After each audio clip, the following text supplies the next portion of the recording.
ഇന്ന് നമ്മൾ ഇത് കണ്ടോ, ഇരുമ്പൻ പുളി. പാലക്കാട് ഇതിന് പുളിഞ്ചിക്ക എന്നാണ് പറയുന്നത്. ഇതുകൊണ്ട് നമ്മൾ ഇന്നൊരു പുളിയിഞ്ചിയാണ് ഉണ്ടാക്കുന്നത്. അതെങ്ങനെ ഉണ്ടാക്കുന്നതെന്ന് നമുക്കൊന്ന് കാണാം. അതിനു മുമ്പേ ഈ പുളിഞ്ചിക്കയുടെ ടേസ്റ്റ് ഒന്ന് മോള് നോക്കും. അതിന് ശേഷം ഉണ്ടാക്കിയതിന് ശേഷവും നമുക്കതിൻ്റെ ടേസ്റ്റ് നോക്കാം. അപ്പോൾ നമുക്ക് പുളിഞ്ചിക്ക ടേസ്റ്റ് ചെയ്ത് നോക്കാം. ആദ്യം എങ്ങനെ ഉണ്ടെന്ന് ഞാൻ നോക്കിയിട്ട് പറയാം.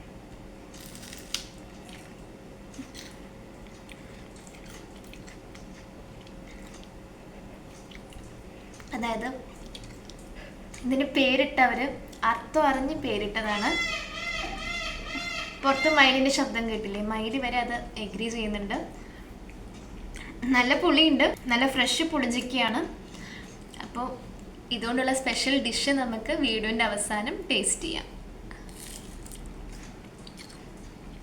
ചീനച്ചട്ടി ചൂടായി, നമുക്കിതിലേക്ക് കടുക് വറുക്കാനുള്ള ഓയിൽ ഒഴിക്കാം. ഇത് മതി. എണ്ണ ഒന്ന് ചൂടാവട്ടെ. നമുക്കിതിലേക്ക് കടുകിടാം.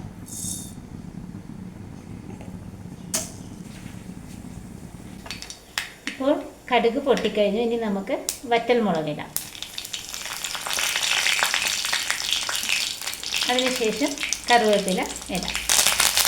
ഇത് നമ്മൾ ചെറുതായി മുറിച്ച് വെച്ചിരിക്കുന്ന ഒരു കഷ്ണം ഇഞ്ചിയും 2 പച്ചമുളകുമാണ്. ഇത് നമുക്കിതിലേക്ക് ഇടാം. നന്നായിട്ടൊന്ന് വഴറ്റിയെടുക്കാം.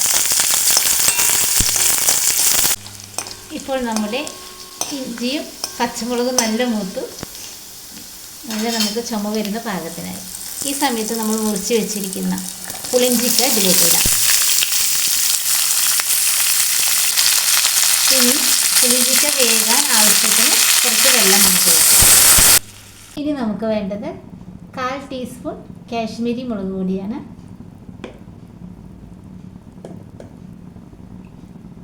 ഒരു നുള്ള മഞ്ഞൾപ്പൊടി, ഒരു 1/4 ടീസ്പൂൺ തന്നെ ഉപ്പും. ഇനി ഇത് നന്നായിട്ട് നമുക്കൊന്ന് ഇളക്കി യോജിപ്പിക്കാം.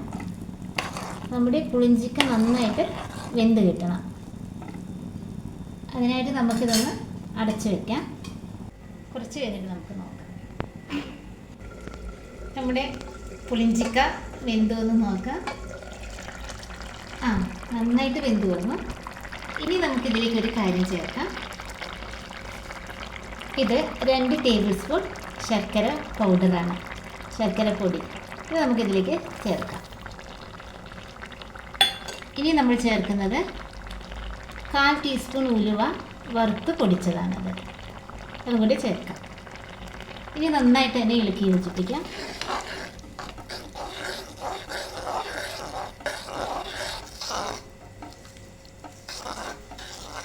ഇനി ഇത് ഈ ശർക്കരയിൽ കിടന്ന് ഒന്നുകൂടി ഒന്ന് നന്നായിട്ട് കുറുകി വരണം.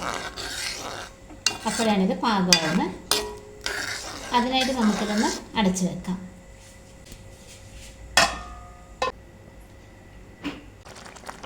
നമ്മുടെ പുളിയിഞ്ചി ഇതാ ഈ പാകത്തിനായിട്ടുണ്ട്. ഇത് കുറച്ചും കൂടെ ആവണം. കണ്ടില്ലേ, കുറച്ചും കൂടെ ആവട്ടെ. നമുക്ക് വെയിറ്റ് ചെയ്യാം.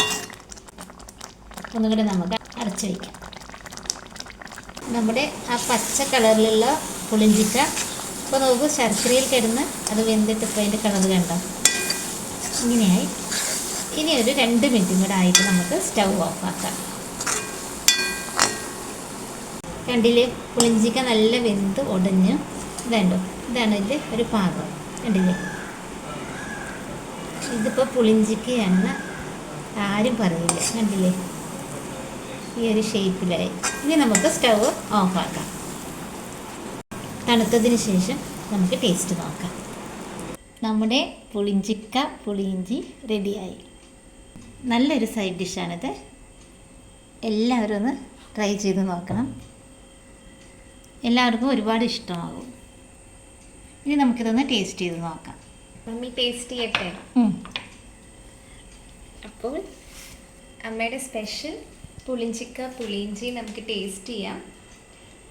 കാണുമ്പോഴേ നമുക്ക് എന്താ പറയുക, കഴിക്കാൻ നന്നായിട്ട് തോന്നുന്ന ഒരു സൈഡ് ഡിഷാണ്.